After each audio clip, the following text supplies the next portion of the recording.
here we are at week 4. This is our final week of this month's challenge.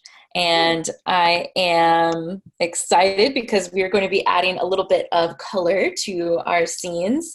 And really, with the homework for this week, I want to let you all fly out of the nest and really start to do your own thing and get creative with the ways that you start to interpret adding people into scenes. So with the drawing challenges, I'm going to pop up our guide on the screen so we can all look together. But I also want to give you complete freedom. It would be so amazing this week if you want to do an extra big challenge. If you happen to be out and about and sketch people out in action or sketch the scene, wow, that would be like over and above. I'll tell you though, it is much more challenging to draw what we're doing from life than it is from the 2D, looking from a flat page to a flat page. So give yourself a big, huge pinch of permission to just let it be sloppy and crazy and very inventive if you do draw from life. But let me go ahead and pop up our guide. Okay, so simple people. Day 1 is going to be very familiar, and it's really more about just practicing those 30 minutes worth of getting your simple people in. I'm sure this looks familiar. This is exactly what I had for you guys last week. So if you didn't do all of them, this is an opportunity to come back, of course, and just pick a few, draw some of them. There was no expectation for you to draw each and every one of these little people, and we're going to practice drawing some little people tonight.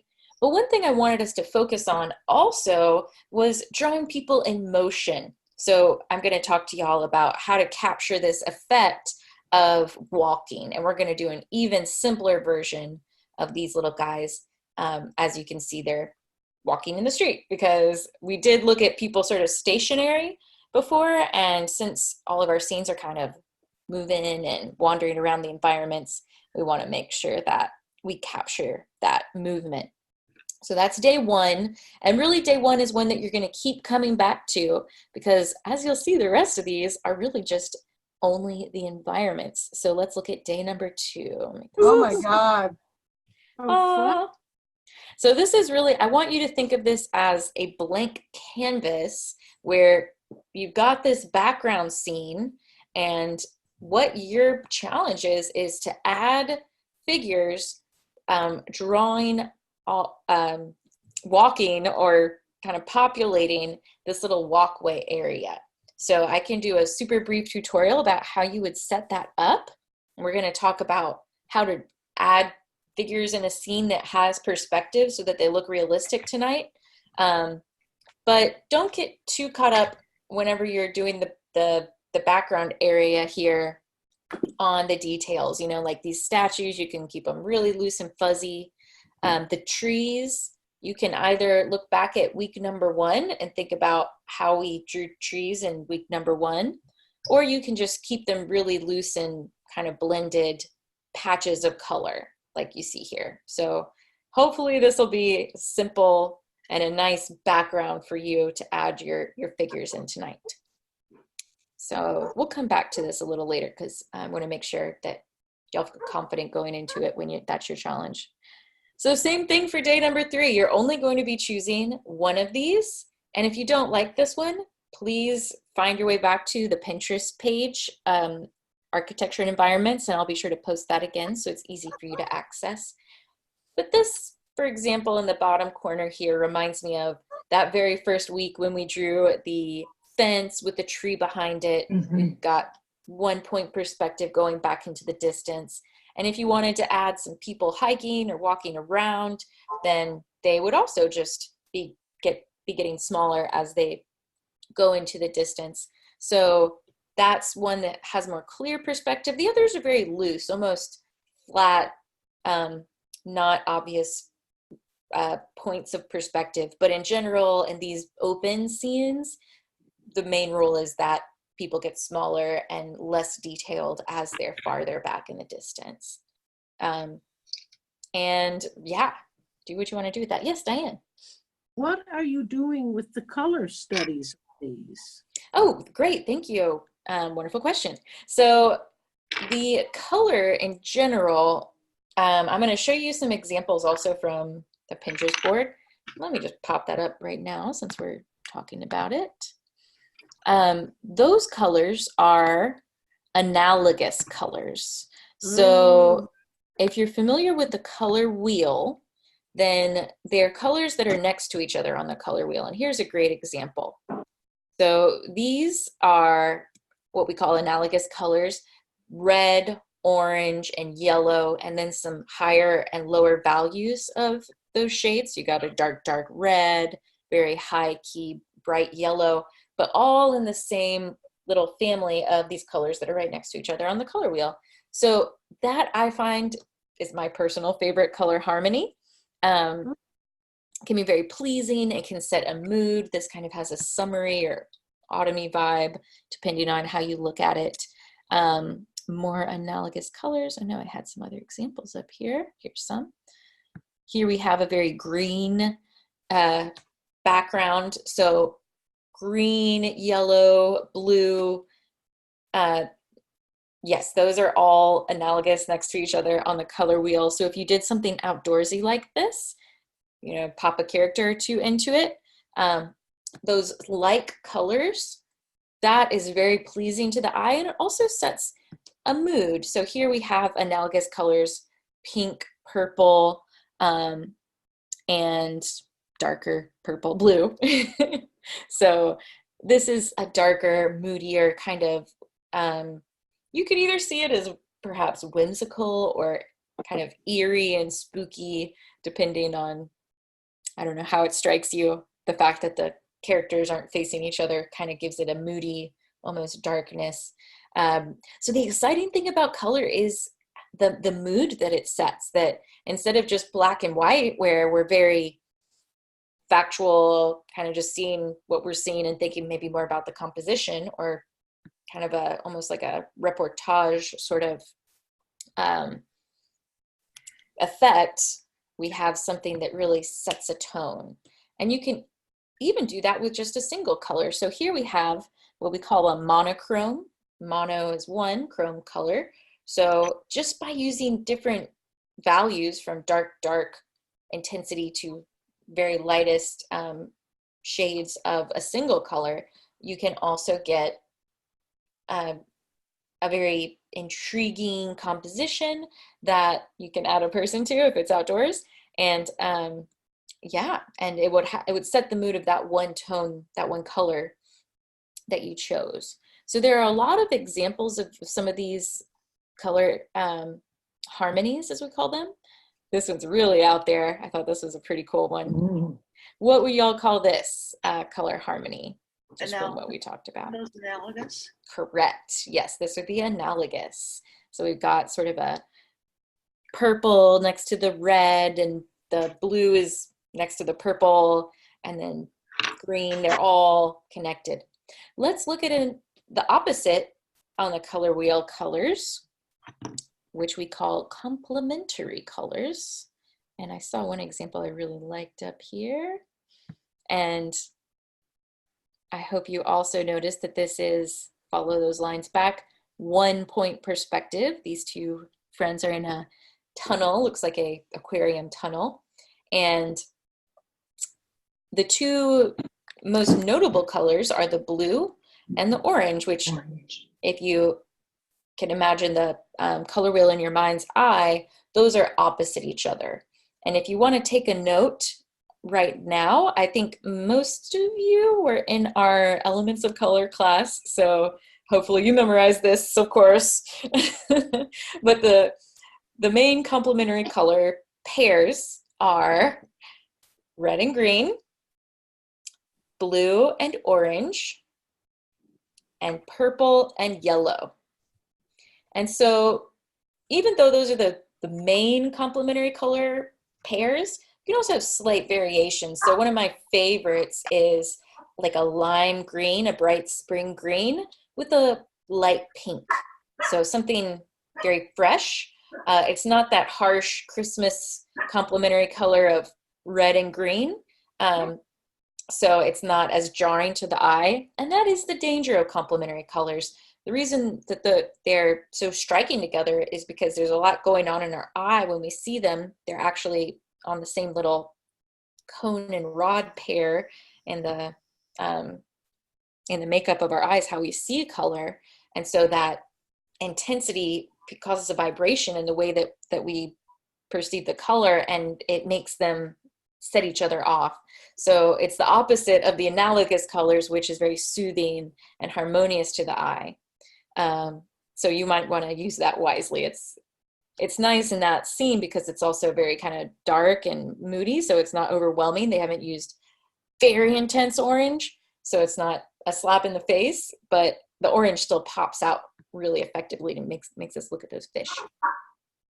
This is an example that I almost put in your homework, but I thought you can just do this optionally. I think this is a useful look at how you can create emphasis or a focal point in a crowd just using color. So as you can see, this artist chose not to draw any details of any faces except for one guy. And what sort of mood do you see in this? What effect does it give you? Spooky. Kind of spooky. Spooky. Yeah, having no faces is a bold choice. And the dark color. And yeah. Sure. Very somber. Like it's like a slightly blue light is cast onto their faces. Not a warm light, it's a cold light. Absolutely. Yeah, I think y'all are right on the money. And the overall effect of this for me, if I was going to imagine the story of this piece, is I just get an intense feeling of loneliness from this one character that they have chosen to highlight. The one character in this sea of spooky, creepy, you know, and now that you mentioned the light, I could just imagine everybody's like looking down at their phones and they're disconnected. He's the one person who is looking for a friend. So, you know, it really creates quite a psychological effect to use that blue color and also to not draw the faces. And the effect of that, it's not a complete complementary. He's very, I mean, he is orange, and technically orange and blue are complementary. He's got sort of a peachy skin tone, but it's not that overwhelming bright orange and blue. It's a kind of a variation, but absolutely, it really sets a tone to make those kind of bold choices. But also remember, when you see something like this, you can get away with staying very simple with the characters in a crowd. And my recommendation is to never draw a face of a person in a busy scene unless you really want to draw attention to that person, or if that person is very close in the foreground of your sketch, then you can draw a face in. But if it's a busy scene, if you're wanting to draw the viewer's eye to the architecture or to the landscape and the environment, don't draw the faces. It's really distracting, actually, and it can take away from the overall mood. And let me see if I can find some examples of that. These guys are walking away, so not so much, but if they were walking toward us, you would be fine, just not drawing their faces in there. So, oh, here, perhaps we've got one. Very simple faces, or faces kind of away from us. Only the people who are closer can you see the details of the face. So just something to keep in mind. Great, so thanks for asking about color. Oh, and then of course there's the option for wild color. So Diane's gonna do that. My Chagall moment. Yes, coming. it's very Fauvist, the wild beasts. And definitely a very different mood. You know, this one was another one I almost put in there just to say, hey, you know, what I would say though is, if you were going to put people in here, if it were me, I would, if I was going to have a background this colorful, I would most likely keep my people black and white and maybe only draw simple silhouettes of the people to give a nice contrast. to draw attention to the people so they're not lost in the busyness of the color. That would be my choice, but you know, it's art, so you get to do what you want to do. Here's a slightly less intense, I think this is the same artist, but softer lights, still that effect of a lonely person in a crowd. Still, all the faces are light blue as if they're looking at phones. I think that might be the effect. Yeah. They all are all looking sort of down. Is that a silk screen? It looks like the same composition with just different color combos. I think it's a original painting, but let's see. It's this artist Holly Warburton. So it looks like she works with a lot of different mediums. Hard to tell on this particular one, but she does do printmaking, so Does look like a wow. silk screen. Could be. So this is the danger of Pinterest. You know, you start looking around and you can go into a hole of beautiful, incredible colors here. Talk about complementary colors in this one. Oh my God. Not for you too much. It makes your eyes really vibrate. It can be overwhelming. So have fun with that. And if you're looking through our guidebook and you decide, you know, I just totally am turned off by every single thing, this resource is here for you. So you could even take a scene like this. What do y'all think? 1 point or 2 point perspective? 1 point. That's correct. So you follow all those little lines all the way back to our vanishing point back here. If you wanted to add people here, that would be another good option. So this is available to you. And then another option, which I think would be fun and also something that you might do.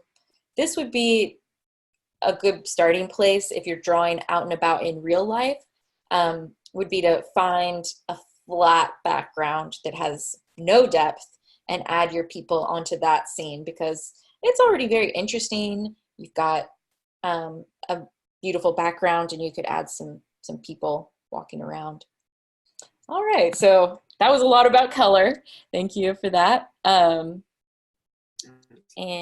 let's get back to our homework. Love that. These are fun, yeah. And we've got mostly analogous scenes here. Nature tends to be generally analogous with the earthy tones. They've got a lot more neutral colors like the browns and grays even, depending on what the sky looks like. But this week, the big push, the encouragement is for you to get as creative as you want, to think back on everything we've learned over this past month and come up with the style of tree that you decided you like to do, or add a building into the scene if you prefer having it a bit more peppered with some buildings. So it's all up to you. And just to get a good dose of an urban scene in here, this is all the way back to week number 1 when we were looking at 1 point perspective. This is a super duper basic background. So again, feel free to make it your own if you want to make it look like more full of skyscrapers or more like a San Miguel de Allende street with cobblestones instead of the highway. You are the artist. So I want to start breaking you away from the idea of just drawing directly after our packets here, because when you take this to the real world, it can be so overwhelming. It is just like a completely different experience because you've got people moving and walking around. You know, the world, we're not used to stopping and imagining like, where's my perspective point? So it's gonna be a little jarring if you don't start practicing stepping away from only drawing exactly what we see here. So give yourself some freedom to get wild with these and do whatever you want to do. And you can add whichever kind of colors you like. But you can choose one or the other of these. One recommendation is to have your vanishing point not right smack in the middle of the page, so it's not symmetrical. That can just add a little bit more interest. And honestly, if you're walking down the street, as the artist or the person walking, we tend to walk on one of the sidewalks and not necessarily right down the center of the road. So that would be slightly more realistic, something to think about. So you're going to add your people into this scene too. And you'll notice there's no page number 5 because I got something a little different in store for you this week. If we go back into our 10 steps to drawing homepage, I want to show you exactly what you're going to do for page number 5 or for day number 5 of our challenge. As you'll notice here, it says go to from stick figures to savvy sketches. And I don't think anyone here has taken that free course yet. Have you? No. Yeah. Great. Yeah. Oh, Diane, you did? Didn't we? Didn't? No, No. and we didn't yet. I don't think so. You were in China, Judith. Let me show you. I did part of that. Wasn't that the one we started with the stick figures and we were on the modeling with the models and all that? Yes, Yeah. we did that. Oh, Okay. Well, sorry. let me go back over it and show you exactly where it is. It would be fun to do because there are 3 different videos in it. And my hope is that since we've got an extra week in this month, if you actually were to do all of the videos, it will keep you busy for a little bit of next week too. So let's see how to get into that course. So here I am on the home page. I'm going to go to the sidebar where it says courses. And the very first one you see with this cute little goofy stick figure is the one we're looking for, from stick figures to savvy sketches. And once you click that, you'll be in the course. You may need to, if you haven't taken it before, you may need to click join course, but it's free. It's part of the whole membership. So then you're going to get started. You'll click overview, and I'm going to make this extra large by pushing this button here. Whenever you're in the course view, you've got this little sidebar that will take you through the course, but the big page is the course. And this is really fun. I had a lot of fun making it. It starts out as this little comic book strip where... Oh, no, I haven't done that. Okay, great. I didn't think, if y'all have done it, I don't think you've posted yet. So the challenge this time will be to post in here. So, so you'll read the little story about how to go from being a sad little stick figure to evolving into the savvy sketch. And why my internet's being slow over here. Let me get out of this and excuse me. Show y'all the next section. Here we go. Okay, now they're popping up. Okay, so it'll start with asking you to get your materials together, blah, blah, blah.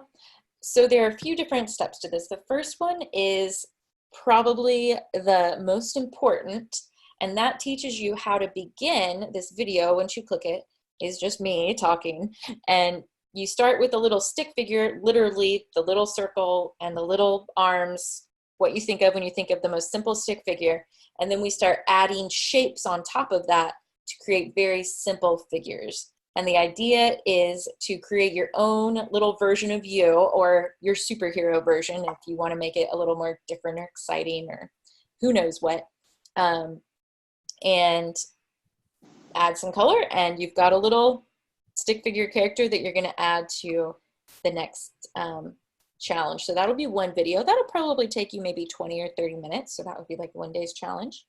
Then you go to chapter 2.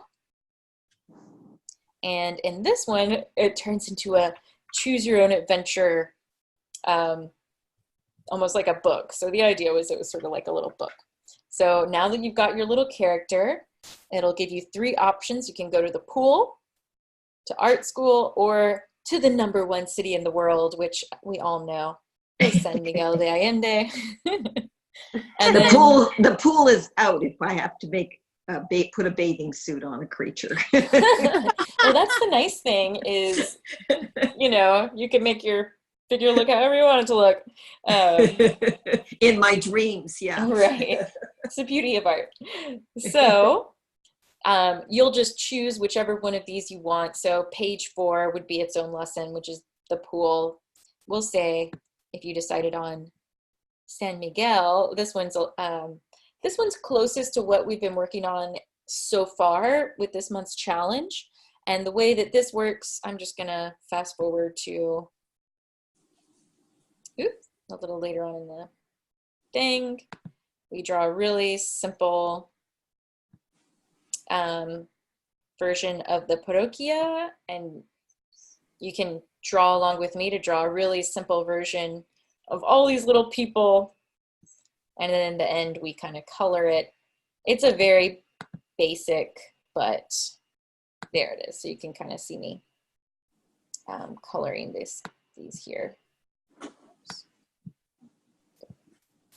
So it's taking what we've learned with very simple people and adding a very basic background, splashing some color, and that would be a fun exercise to build on what we've been doing. So that's going to be your day 5 and also week 5. You can do just one of these videos, or you could jump around and do all of them. So the pool, the art classes, and the parroquia. So I hope that is a fun option. And let me just show you one last thing. So if you notice, the top bar here changed colors whenever I went into the course. And if you scroll down, you'll notice that other people who have taken this, oops, let me get out of that particular note, who've done this before have posted a few drawings, but just like you do in the normal website, if you wanted to add your photo, you would just click, add your photo, and then from there, you know, you're welcome to post in here or in our main group, whatever is easiest for you. No big deal. So that's our drawing challenge for really the next 2 weeks. So next week, I will actually be on my way to Mexico. So next time I see you, when we start our November challenge, What's November? Tuning in. Oh my gosh, you know what? I just drew a blank. What is November? Blanks. That would be great. I know. I could do that. Yeah. Can you see that class? I can see that class. I remember that December is color. Color. Oh, November, it says urban sketching. But we kind of have been doing urban sketching, so I might have to think of something else. Any requests, ladies? More color. More color? Yeah. Judith, more urban sketching? I like more urban sketching too. Me too. All right. I have trouble. I can do the simple figures when we made the lines of simple figures. But then when I try to put them into my scene, I kind of go back to old bad habits. So I would like more practice. Great. I think that's a good choice because honestly, we haven't really done urban sketching yet. We've been doing architecture and environment. So great. We'll just stick with our urban sketching and build up to actually taking our sketchbooks outside. So excellent. Then we'll stick with the plan. Obviously, past Jessica must have known what she was doing there. I don't know. Okay, great. So we've gone over color, we've gone over simple people, and our next activity is to grab our sketchbooks, and I would recommend starting with pencil.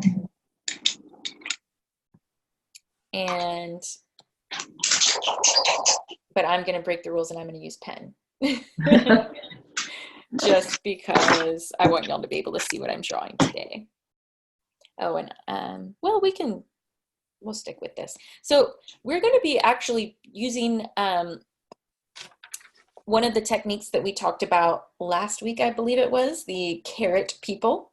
And I also want to make sure that y'all feel more comfortable with drawing people who look like they're walking.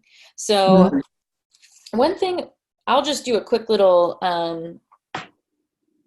the most basic tutorial ever of drawing a person who looks like they're walking. So first we have, as I've mentioned in the past, a carrot person. So this is the absolute most basic way you can draw a person from afar who looks like a person.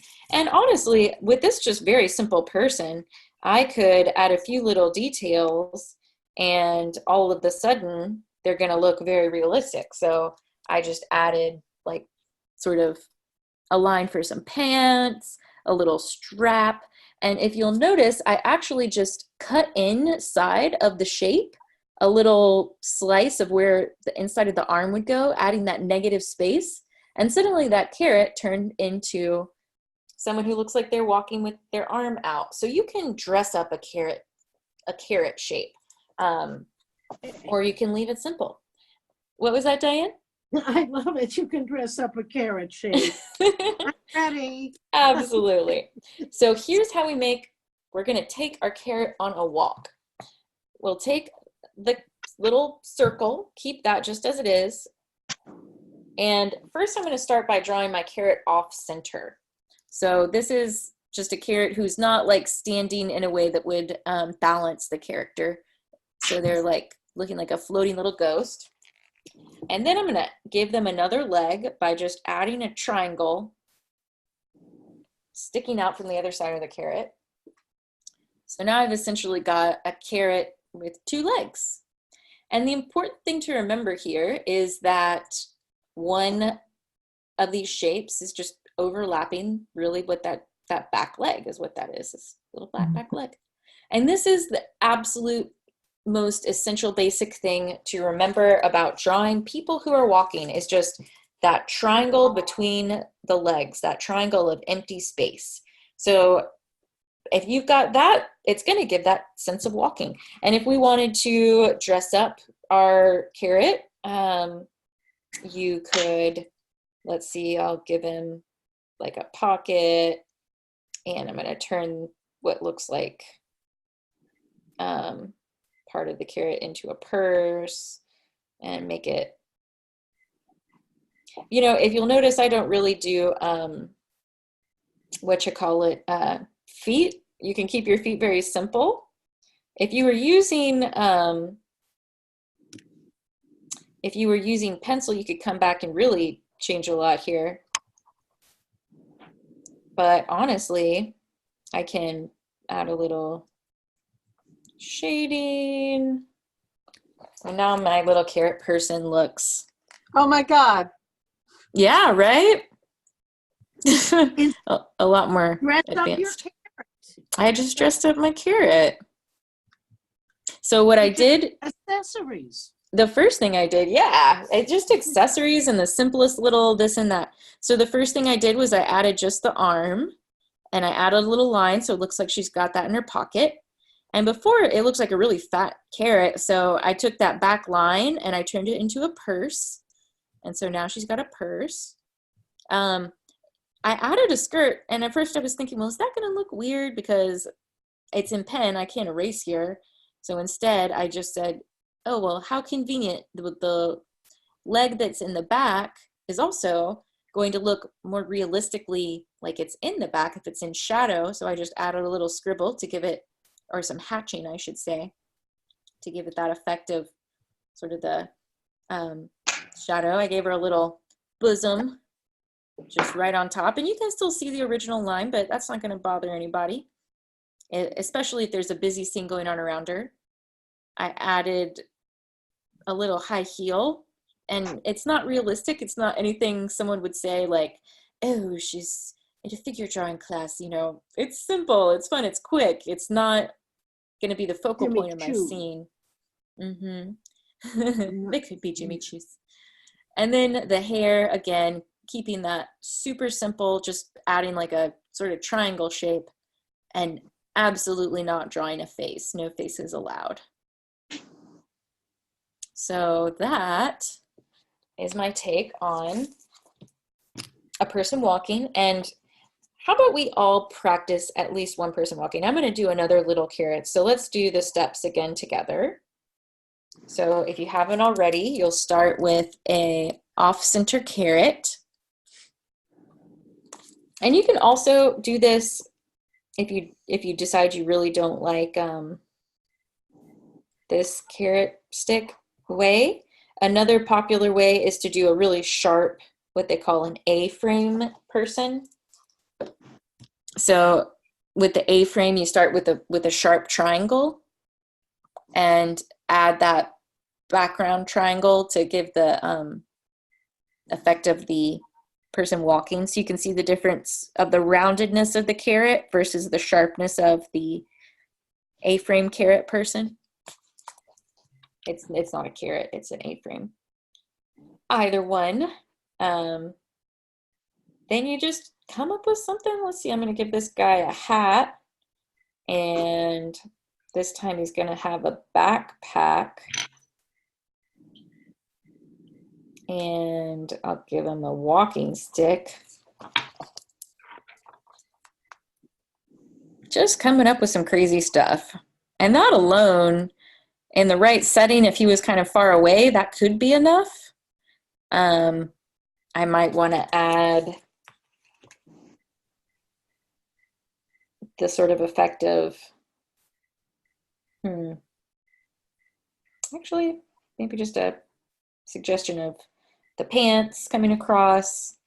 I think it's really better off if you don't have feet most of the time, like don't draw the feet in.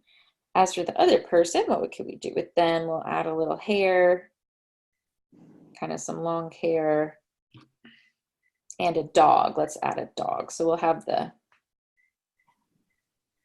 back arm out. And the dogs you want to keep just as simple as the people.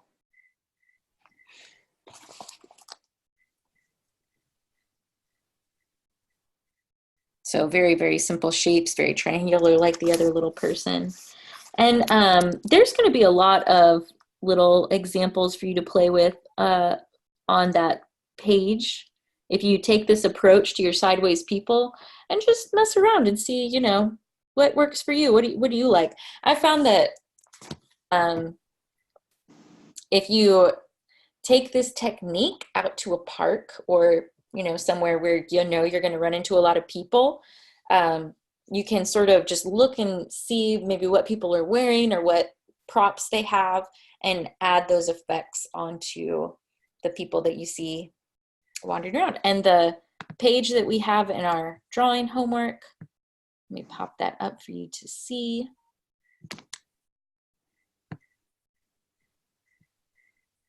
There we go. It's very similar. So this is a more advanced version of what we're talking about. This, you know, please don't draw the noses even. It's not worth it. I don't expect you to have this much detail, but you can use the carrot figure technique to draw these types of people. And if you'll notice, some of them have a different weight distribution on the legs. And if you want to practice adding those little, that sort of absolutely basic concept of just that, making sure you have the triangle between the two legs, you'll get that sense of walking and movement. And whenever you're thinking about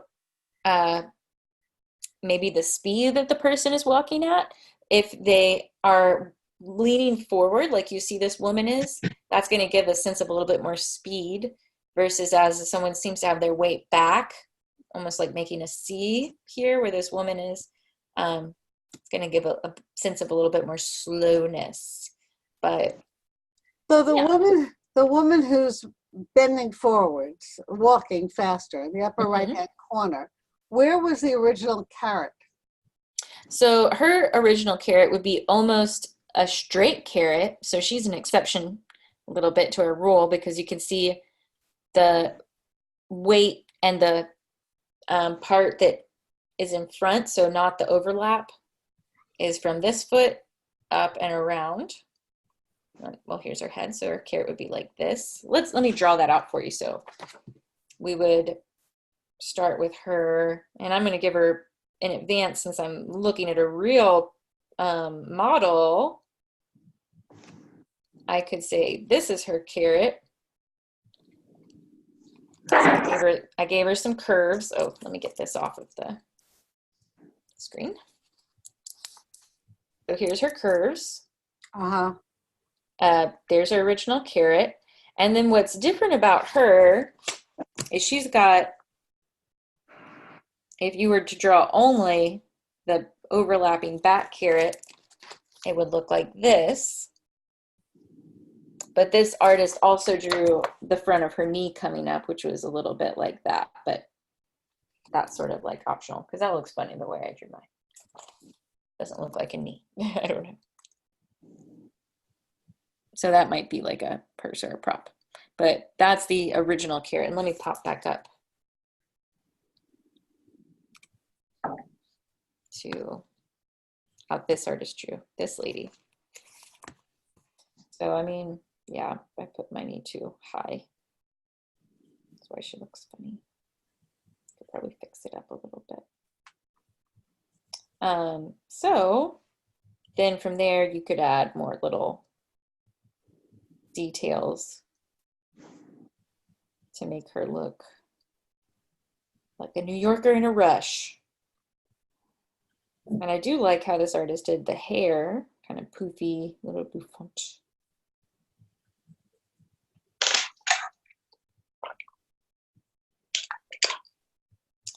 And very simple feet.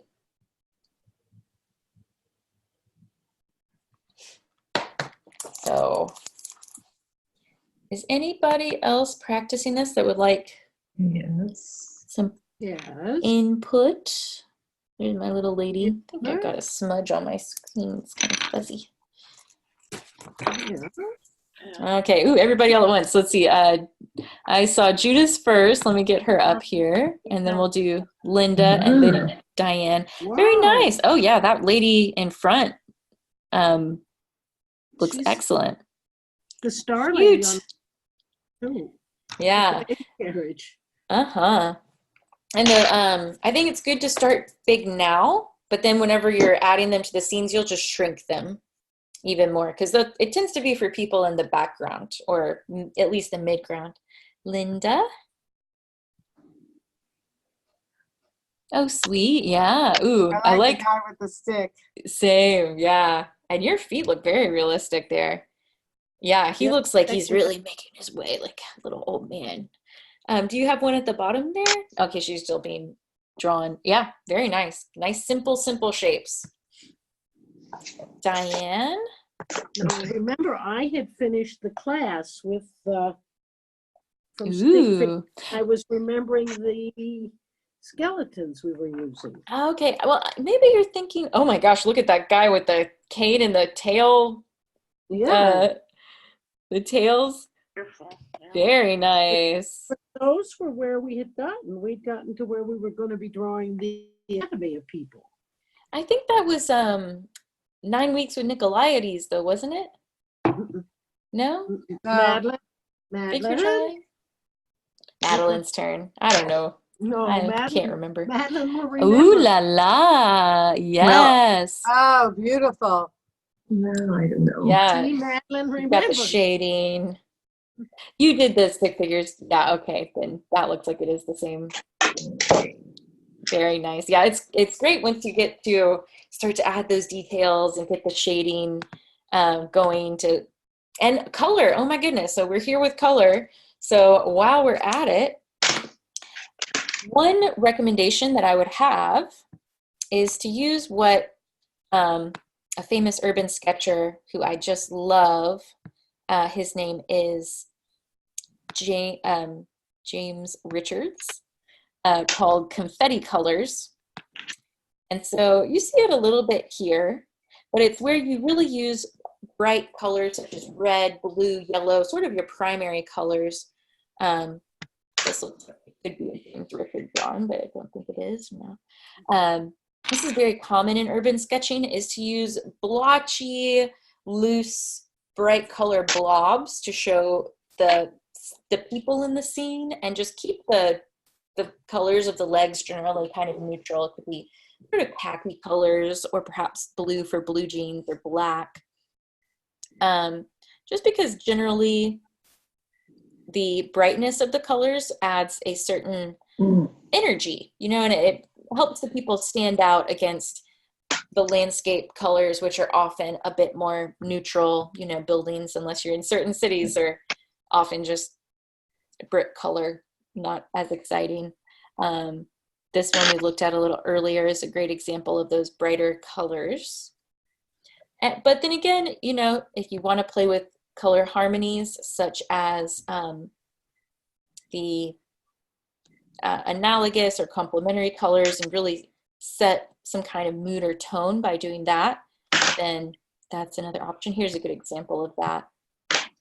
So here, she's a more neutral color, that little person down walking this road, and the colors around her, well, what color scheme would you call that?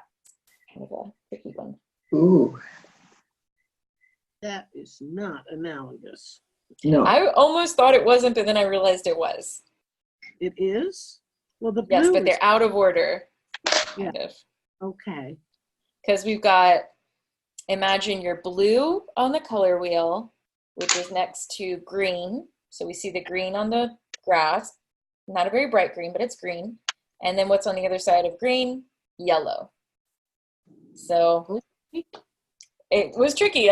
For a second, I thought, oh, this isn't analogous, but it is. It's got two strong neutral colors, though, the brown and the gray, which sort of pull our attention. But technically, it's analogous. And again, very harmonious. It's a peaceful, happy scene. Nature is full of analogous colors, and that's one of the reasons we love nature so much. Now, I do want to show you, I think we've got time to do a quick little video. And I'm going to be drawing along. And oh wait, I'm sorry. We were talking about adding color. So if you've got your color out, just go ahead and maybe while we're watching this video, you can be adding adding a little bit of color to your stick figures. And yeah, I'm just going to let this video play. Or would you like me to sort of talk you through the video? No, we don't know what the video looks like. That's a good point.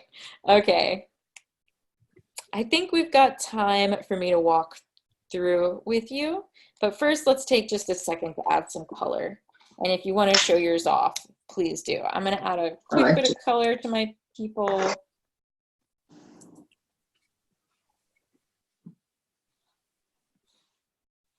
And just don't be afraid of using bright color.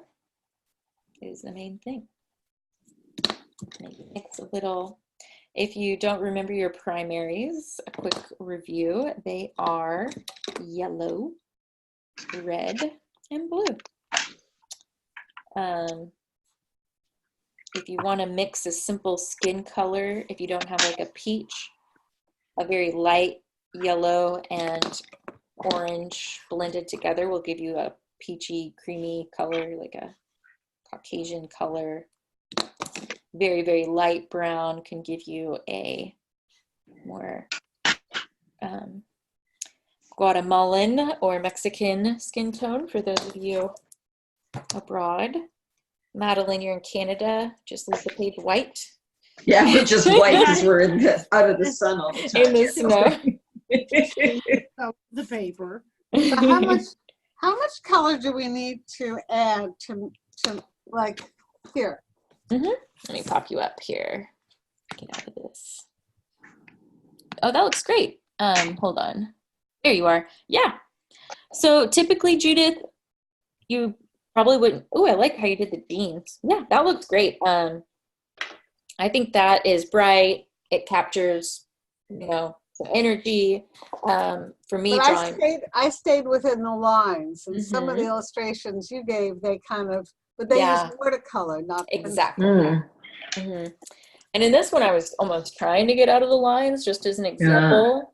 But it's harder to be like loose and messy with colored pencil. But I was going quick and scribbly, and the main reason for that is whenever you are out and about in a real live situation, you don't have time to really worry about getting things together.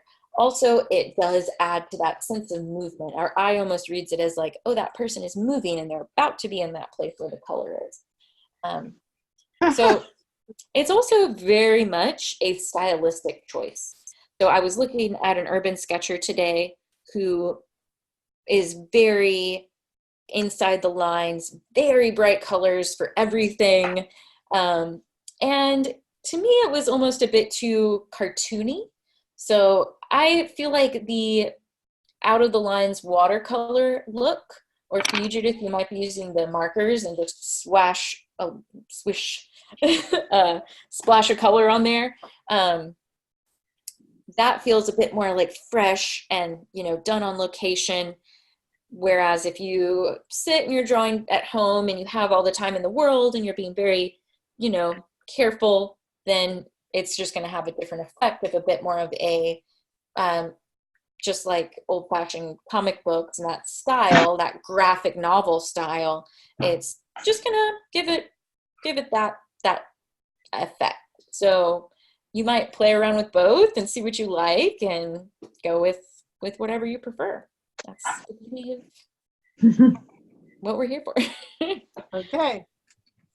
Okay. So we've gotten a chance to add at least a little bit of color. I'm going to pop the screen up again. Who says you can't be messy with pencil? Oh, Who said you absolutely can. Oh, for Oh, and sure. here's the lady I was thinking of who's really neat and tidy with her colors. I guess that looks a little splotchy in the picture, but her actual drawings are very splotchy. But this is in one of my other boards on the Pinterest, Sketching People in Motion. And let's just watch this together. I think for you to hear it, I might have to do this. Can y'all hear that? Yeah.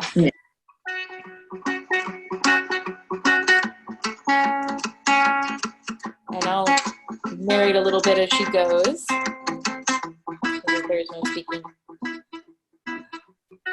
So she's starting with what we often refer to as the horizon line, aka eye level. And the eye level, what they're really talking about is they're talking about the artist's eye level. And this artist in the drawing is standing at the same level as everyone else. And look at that gorgeous carrot person, simple carrot, added a little bit of extra hair and a shopping bag. Nobody cares that we can see through the shopping bag and see, her leg. It still reads just a nice loose brush drawing. She's even adding some shadow. There's a little variation on the carrot, the sort of double triangle. And I hope you remember the halfway point of the human proportion is right there at the hips, so that's why that worked very well.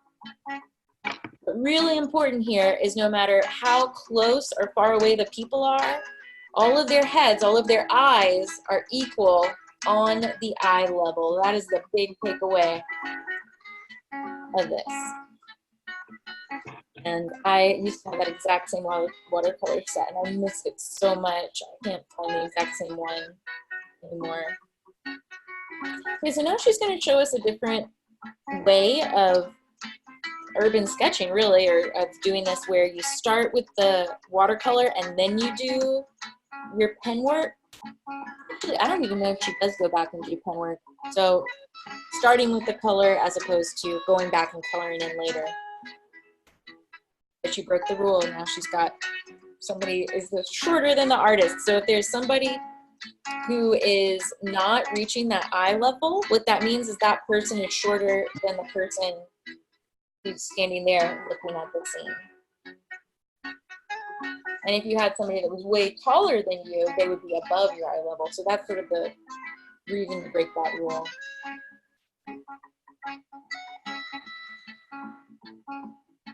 So I bought this brush in San Miguel and I never knew how to use it. Now I know how to use it. Great, yes.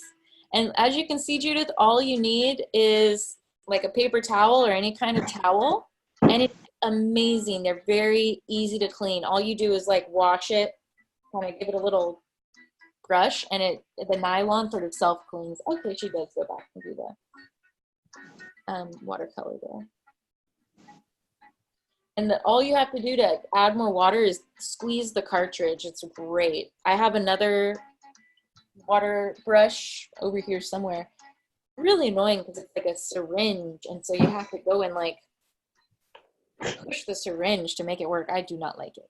Oh, I'm gonna practice with this. I like this. Isn't that nice? Yeah. So simple, so much fun. Makes it look so easy. Oh my Yeah. God. Yeah. Wait till you put the parochia behind it. Then it gets more. It's 8 o'clock.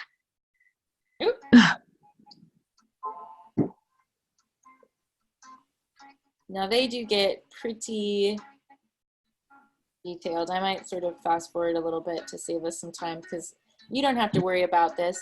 What they're showing is just that the shadows are going to be affected by where the sun is. So she's got her little sunlight indicator. So if the sun was up here in the sky, it would cast a shadow this direction for these people and that direction for those people. But just ignore all those notes. We don't need to know that. And now she's adding their architectural element. Oh, what a great idea. Great. Isn't it? She's done this before. Not her Shadow first there.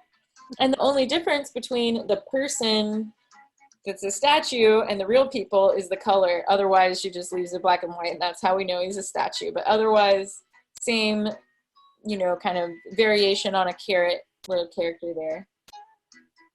I wouldn't be able to draw like that. You can. Let me save this to our architecture and environment page so they are saved. And that way, hold on, I'm going to plug myself back in so I can hear your. So where do we find this again?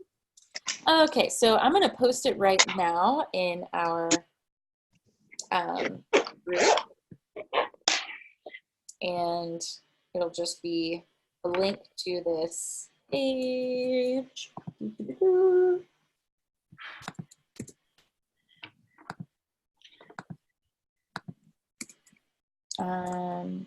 God, you're good at this. Yes, you look very practiced. Yeah, well, Pinterest is so useful. And so now it's going to be right there. I don't use Pinterest, and I went in to look at your Pinterest board, and it wanted me to join Pinterest, and I said no. So I can't get to any of these.